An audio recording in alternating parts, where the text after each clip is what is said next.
Go ahead and raise a finger right now. Any finger, whenever you feel like it.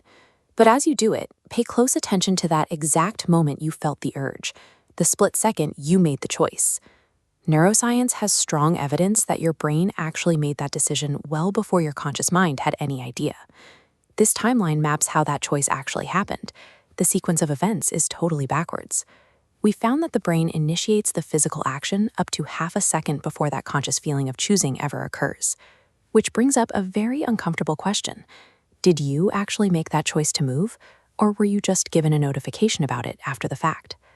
To understand how we know this, we have to look at a deceptively simple study from the early 1980s, designed by neuroscientist Benjamin Libet. He set participants in front of a fast-moving clock with a simple set of instructions. Flick your wrist whenever you feel the spontaneous urge to do so, and note exactly where the dot on the clock was the instant you became consciously aware of deciding to move. This split screen tracks Libet's data. Using EEG, he isolated 3 points: raw brain activity, physical muscle movement, and the subjective feeling of choice. Common sense dictates a linear order. First, you consciously decide. Then, the brain sends a signal. Finally, your wrist flicks. To mathematically prove that your conscious mind is the one driving your body, this timeline had to hold up perfectly under millisecond-level scrutiny. So what did Libet find in this data that completely broke our foundational understanding of human volition? This line graph shows raw EEG data. A flat baseline suddenly arcs upward into a prominent curve, a spike in motor preparation called the readiness potential. It reliably appeared a full half-second before participants reported deciding to move. Biologically, your brain was completely committed to the motor sequence before the "I chose to do this" feeling even existed. We walk around with complete internal certainty that we are piloting our bodies, but the data showed that the conscious self is more like a late passenger to a process that's already underway. If the feeling of deciding arrives only after the brain has already committed to the action, that feeling of authorship is likely a neurological illusion. Naturally, people pushed back on this. Watching a clock and self-reporting a fuzzy moment of awareness is a highly imprecise measurement. People are notoriously bad at timing their own inner experiences.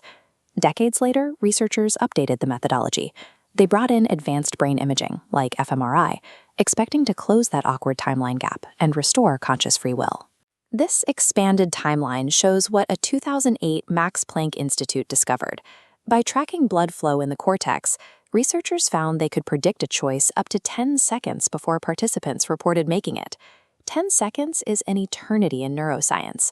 A scanner can read your brain activity and know what you are going to do while your conscious mind is still completely unaware of the impending decision. If your brain is finalizing plans 10 seconds before your conscious mind catches up, who or what is actually driving your body?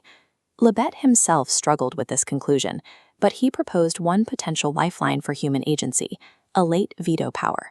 While your conscious mind lacks the power to initiate an action, it might possess a tiny last millisecond window to cancel an action that your unconscious mind already set in motion. He called this specific defensive mechanism free won't. But think about what that means. Is simply being able to hit the brakes on impulses you didn't create enough to satisfy our definition of a deliberate, independent choice? This doesn't mean your choices are meaningless. It means that the confident, clear sense of "I decided this right now" isn't a live broadcast of your decision-making process. It is a story your consciousness tells itself slightly after the fact to explain something that happened underneath. So the next time you make a deliberate choice, from what to eat to what to say next, you have to wonder, are you actually the decision maker? Or are you just the first to find out what your brain already did?